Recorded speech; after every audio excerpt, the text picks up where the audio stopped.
दिल्ली के मुख्यमंत्री अरविंद केजरीवाल को सुप्रीम कोर्ट से बड़ी राहत मिली है। जस्टिस संजीव खन्ना और जस्टिस दीपांकर दत्ता की बेंच ने अरविंद केजरीवाल को 1 जून तक अंतरिम जमानत दे दी है।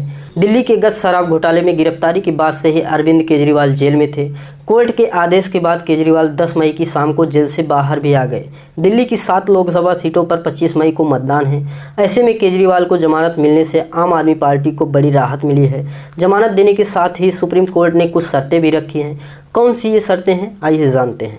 अरविंद केजरीवाल 2 जून को सरेंडर करेंगे। केजरीवाल 50,000 रुपये की जमानत राशि जमा करेंगे। केजरीवाल मुख्यमंत्री कार्यालय या दिल्ली सचिवालय नहीं जाएंगे। वो उन आधिकारिक फाइलों पर साइन नहीं करेंगे जब तक उसमें दिल्ली के उपराज्यपाल की मंजूरी ना हो। केजरीवाल मौजूदा केस में अपनी भूमिका को लेकर कोई टिप्पणी नहीं करेंगे। वो किसी भी गवाह से बातचीत नहीं करेंगे या किसी भी तरह से उन्हें प्रभावित करने की कोशिश नहीं करेंगे। जस्टिस संजीव और जस्टिस दीपांकर दत्ता की बेंच ने जमानत देते हुए कहा कि अंतरिम जमानत को केस की मेरिट पर किसी विचार या अभिव्यक्ति के तौर पर नहीं देखा जाना चाहिए, क्योंकि मामला अभी विचाराधीन है। आपको बता दें, इससे पहले दिल्ली हाई कोर्ट ने अरविंद केजरीवाल की गिरफ्तारी की चुनौती देने वाली याचिका को खारिज कर दिया था, जिसके बाद केजरीवाल सुप्रीम कोर्ट पहुंचे थे। 7 मई को सुनवाई के दौरान सुप्रीम कोर्ट ने कहा था कि केजरीवाल को अंतिम जमानत देने पर विचार किया जाएगा। ईडी ने केजरीवाल की जमानत का विरोध किया था।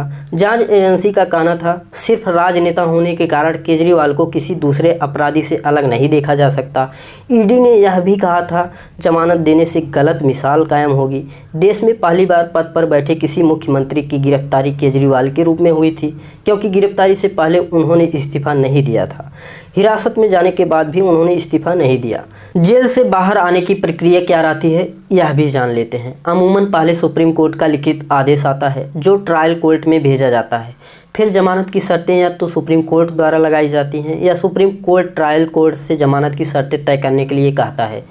इसके बाद सुप्रीम कोर्ट का आदेश मिलने पर ट्रायल कोर्ट औपचारिकताएं पूरी करता है, रिहाई का आदेश जारी करता है और फिर रिलीज बेल, फिर जेल जाता है। ये सारी प्रक्रिया पूरी करने के बाद अभियुक्त को रिहा कर दिया जाता है।